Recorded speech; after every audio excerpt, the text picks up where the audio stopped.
Right then, ladies and gents, I'm going to show you what I believe is the best Siamese carp rig you can tie when you come to this fabulous place, Gillhams. Lots of you ask. The OMC customers that are with us now, they are sort of fully ingrained in the Siamese philosophical way of doing things, the OMC way on here. But I'm going to show you the very important factors that go into putting a rig together for Siamese, because they do not feed like normal carp. They are not sucking on the bottom, and the rigs that you use at home for king carp, spinners, hinge stiff rigs, normal KD rigs, whatever it is, they don't work like that. So length and the way the bait behaves when it's lifted off the bottom is critical in making sure you get bites, but more importantly ensuring that your hook holds with monster fish are so good that you do not risk straightening out any pattern of hook. It doesn't matter how hard the wire is or thick, if it hasn't gone in well enough, you will straighten it out. So I'm going to use what I believe is one of the best Siamese carp hooks in the world, the size 4 Cassian or the size 2, but because I've got, well, you can't really see them, they're quite big kahunas, I'm going to go for size 4s. I use locks as well for them, doesn't bother me. And then the Hooklink. This ammo braid was actually originally tested very, very much on Gillhams, okay? It had hundreds of fish on this stuff, and it says 50 pounds on the packet, and you might think, oh, 50 pound, but you're fishing for fish well over 100. It's not about the breaking strain. The 50 pound on there is if you put a really bad knot in it and you're not the most experienced angler, that is what the knot strength is. But actually the braid itself is well over 80 pound breaking strain. And you need to be a pretty big Jeff Capes super beast to ever do that, or be stupid, cut your spool, something's going to give in amongst fishing with solid braid, you know, no give, nothing, right? So 50 pound ammo, that is our Hooklink. And what I'm going to do first off, because I've done a little blue Peter, I've got the hook bait already on the cool tool. That there is what this is, the Isofish cork dust wafters. And just to complement the cork dust, I've got a little bit of cork on there as well, because we are going to do some balancing of hook baits after, to explain to you the importance of getting it the right balance for the Siamese or the Mekongs or any other filter bloody feeder in here, okay? First thing we're going to do is we are going to make a little overhand loop in the end of our ammo braid, okay? Dead easy. That is your hair loop. Now put it tight. Not that it really matters how tight your hair loop is, but you know, there we go, when in Rome. Trim a bit off so it's nice and neat. Then we're going to slide on our hook bait. Am I allowed to fart in this video? Is it bad? It's the food, isn't it? It's that. Oh, you didn't even hear it. Right, here we go. So there is our bait on there, okay?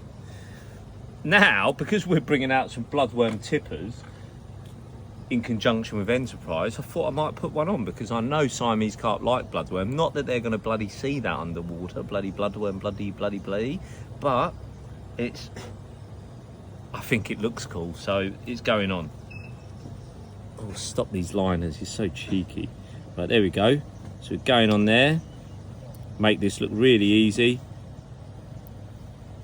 You could use a bait blob, you could use a boilie stop. I'm going to use a bit of bloodworm because Siamese carp love bloodworm, okay?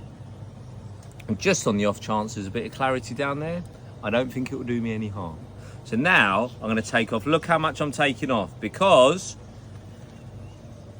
see, this is quite long, isn't it? This is the Hooklink. This is still going to be a bottom bait rig, but it's going to waft. There's people climbing in. Look at Roo climbing. Have a look. He's climbing in trying to be quiet. Now he's in a meditation pose. Buddha in Thailand. Right, back on this. Right, so now I reckon I've taken off, that's about my height, isn't it? I reckon I've taken off a good 4 odd foot of ammo. I'm going to lay my hook bait there. I'm going to cut that off. Yes, ladies and gents, that is a bottom bait rig. Mad old Hooklink, isn't it? That's what I'm saying. You're throwing out all your little philosophies in carp fishing, because this, they might be called Siamese carp, but that's where the similarity ends. Now I'm going to take a lovely sharp Cassian out, size 4. Just always check the point, make sure, and one of the little tests I do here, And these will get you quite a few fish to one hook because they've got such a durable and slightly shorter point to barb ratio. So that means that point's got a little bit more meat in it. So even the pinnacle is very sharp. They'll stay sharper for longer. So if you're having a very busy day, you won't need to tie as many rigs. Now, this is a very important part of this rig.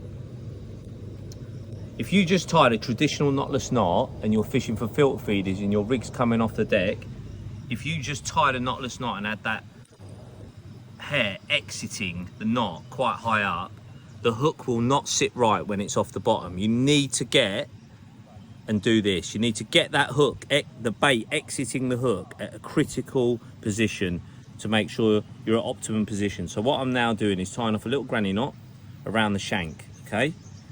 So imagine it is almost like a rig ring, if you like, but it's created with the braid. And what I'm going to do is pull this, because the bait, you don't need a long hair or any stuff like that. Have a look there, look. It's probably about 3 mil gap between that little granny knot and the bend of the hook, okay? Now we're going to finish tying off our knotless knot. So through the back of the eye, okay, not through the front, through the back of the eye, like so. Then I pull down hard to give me as much eye to get that 50-pound ammo back through. So just 4 or 5 turns down is lovely. It's a knotless knot, so it don't really matter. And then we're going to go back through. Let's see if we can get this in one, even with bad eyesight. Oh, have we got enough give? No. There's enough there, right.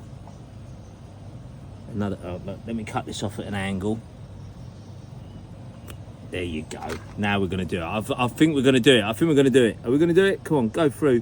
For the purposes of telly, go through. Oh, nearly. So close. Oh, yes. That felt so satisfying. I didn't get a sweat on though there, Matt. Blimey. Blimey, that's one of the most high pressure situations I've ever been in my fishing career. Here we go. Right, here we go. Lovely. Pulling that tight now. There we go. So now you could, for all intents and purposes, chuck that out. That's very nice indeed. Look at that. Beautiful. But we're not going to stop there because we've got bloodliner aligners. And while we're on the bloodworm theme, these have become very popular at Gillhams. They're very popular in my fishing. Let's see if we can dig one out here. They're all mixed in together because I am a very messy, got everything in there. I know it's in there somewhere, and I like to sort of be in the pick and mix in my tackle box for long periods of time. So here we go. We're going to make a little serration at the back of this. And these are wonderful, not only for protecting the corners of fish's mouths, they give you a fleck of colour in clearer water, and they align where the hook link exits the hook absolutely perfectly. So there's absolutely no reason not to put one on unless you're really trying to be carpy and pretend they're not absolutely fantastic. These are one of my favourite products and I use them. Bro, have you ever seen me cast out without a bloodliner on? No. No. I love them. There you go. So right, now what we have here is exactly as I would fish at Gillhams. Everything is set right, and imagine this. Now if you come back out there, Matt, I'll show you. Now if I'd set that as a bad knotless knot and it was exiting higher up the hook, when that lifts off the bottom and the Siamese are wafting that about, look, that hook could be facing that way. You really don't want that.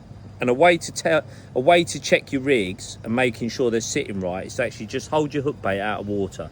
Now this is actually how it will sit. So look at that hook point, perfectly positioned to touch flesh. So it wafts up, the Siamese come in, engulfing the filaments and debris and pellet and everything else, and in goes the whole lot. And you want that to just go in and catch like that. Now if that was tied badly, it could end up catching them underneath the mouth, and that's where the hook point comes under undue stress, and that is where you'll get hook straighten out. You'll blame the hook, but actually it was your bad rig tying. Sorry to say it, that's the truth. So we're gonna go, now we're gonna put on a really long hook link. So we're gonna finish this off quickly. I'm gonna tie a twisted figure of 8, which is like so. I'll leave a nice big gap on in case I put on a parachute solid bag. You go once over like that to create your first loop, back over like this, then a twist. This will reduce the strangulation in the braid when you do a twisted figure of 8 and give you slightly higher knot strength. Not that you're going to need it, and then that's it. Put the whole lot down, and that is your twisted figure of 8. And that will be, can be looped onto a size 8 swivel that comes on the big beast leaders that we do. You could put that straight onto a QC swivel, but that is standard Gillhams. That is really, really strong. You know, this ammo braid, if you come in here, this is the one you want to use for all of your fishing. Got the durability to withstand chow priors, things with teeth for a bit longer.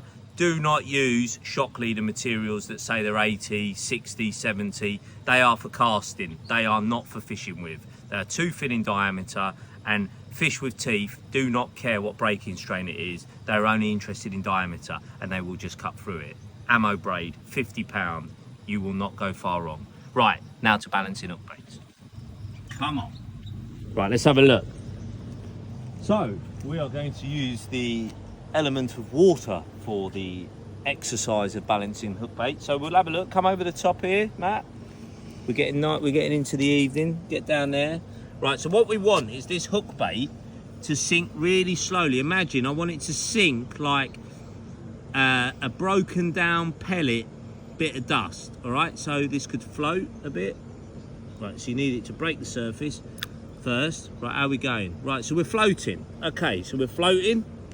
I'm going to blame mainline for that because this cork dust wafter clearly has more cork in it than the other one. So this is why we get our Sunny skizzers out. Do you know the scissors were named after my sister? I didn't know that. Yeah, they are. They're named after my older sister because when I started the company, she said, will you ever do scissors? Because she wanted them around the house. So when we did do them, I named them after my older sister. And they're bloody good scissors, by the way. They are. I mean, to cut my bum hair, they need to be good. Right? We're laughing at. Right, so here we go. We're going to try this. Is that sinking? No. But that's good because what we're going to do now is slowly edge away a bit of the bait to give us more of a pellet shaped, slightly.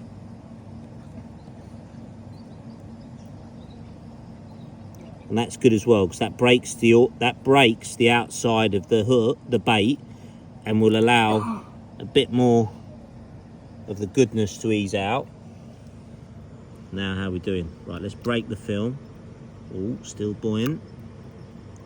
But see, it's starting to get a little bit more, so you just come back up, trim a bit more off.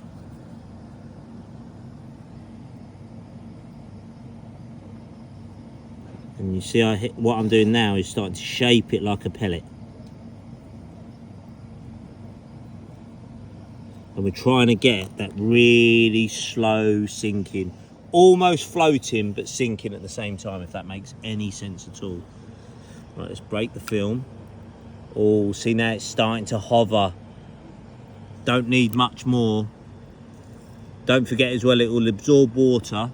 So you've really got to find that biting point. And to catch those really big Siamese, imagine a 100-pounder, how far that would be off the deck once it lifts up.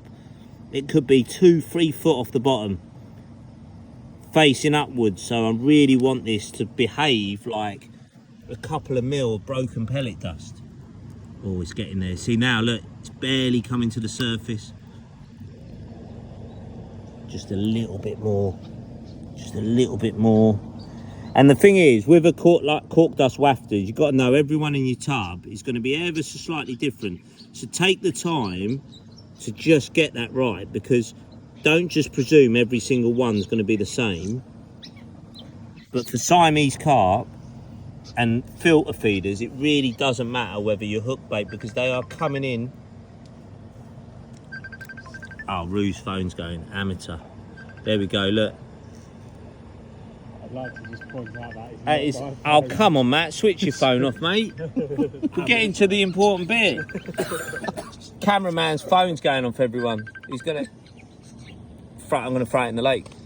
Right, so here we go. We nearly got there before BT call centre went off again. Right, so let's go down there. Just got to break the film. Now look, come on, go on. It's almost sinking, look. It's almost gonna go. Is it going up or down? We're so close to getting that right. One little, I think one couple more little clips with the scissors.